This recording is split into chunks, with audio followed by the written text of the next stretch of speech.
There are many amazing indie games out there, and I've been creating a growing list of games I would love to try. Many of these games I have found through Twitter, but surprisingly I found this game through a recommended YouTube video. It is common to associate indie games with a 2D pixel art style, so it fascinated me to see that same principle applied to a 3D game, having like a low poly art style similar to N64 games. This is Valkie 64, an action-adventure game released on Steam on November 25th, 2022. It was developed and published by the German indie developer Multiglade. To start this video off, let's talk about the story. Well, there isn't much story in Valkie 64, so here's a quick summary. You control a character named Valkie, the only surviving guardian left whose mission is to prevent the fall of Selisa from the goddess of chaos. Valkie must adventure through different worlds and clear the 4 dungeons in the Kaizen Realm, Lava Cave, Snow Mountain, and the Desert Ruins. Each dungeon, you must face a boss who protects a colored gem.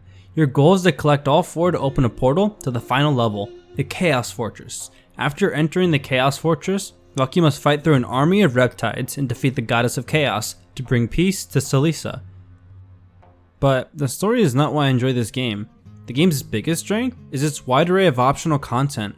Heart pieces, skills, and even some zones can all be completely missed, but tackling these quests will likely be the bulk of your gameplay, just due to how easy it is.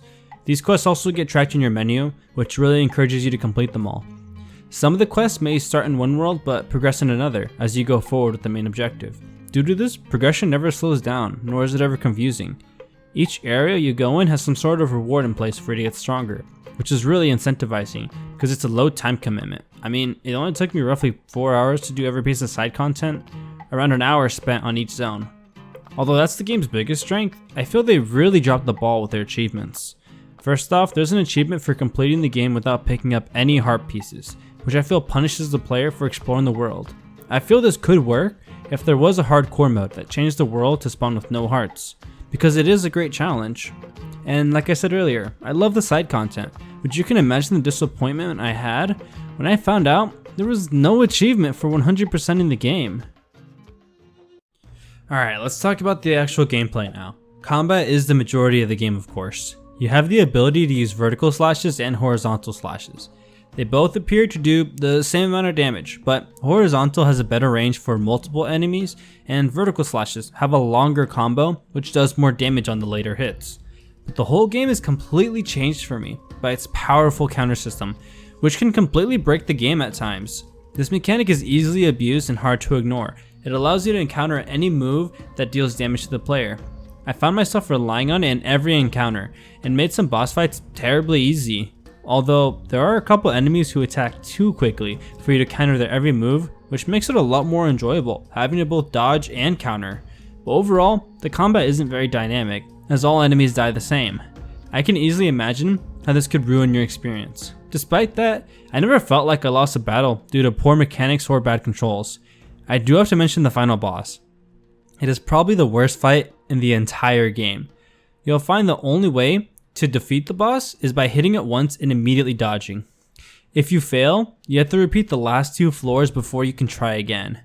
I'd also like to mention during my battles, I lost immersion seeing the death animations as they felt too quick and sudden.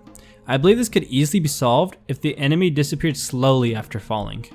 I believe the spiders in the game are an exception for its death animation as it has a great effect for it.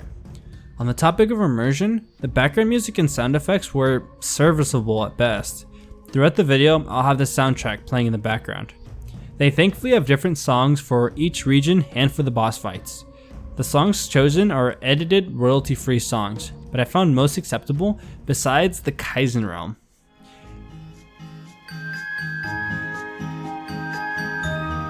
Multiglade has stated that he does want to create an original soundtrack in the future. Finally, the sound effects did not really give me any retro feel either, and some were outright unbearable.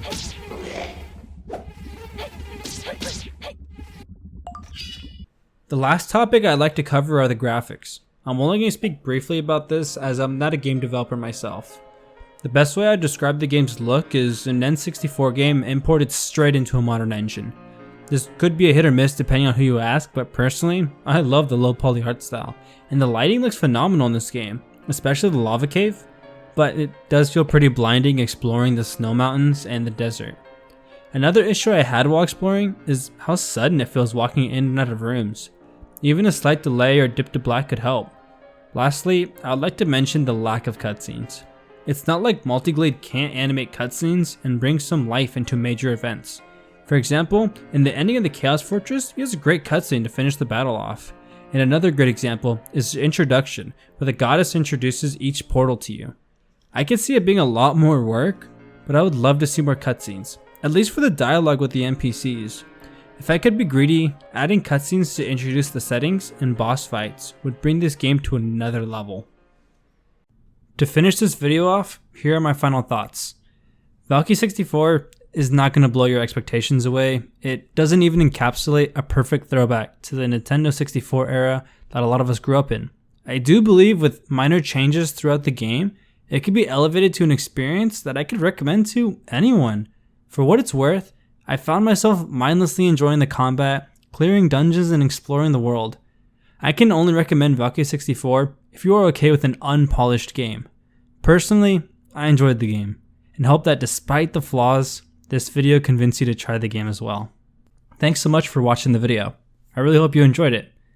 This is my first time doing this style of video, and I definitely want to do more of it. There's tons of indie games out there that I want to play and share with you guys. Hope you guys can stick around and wait for the next one. Later.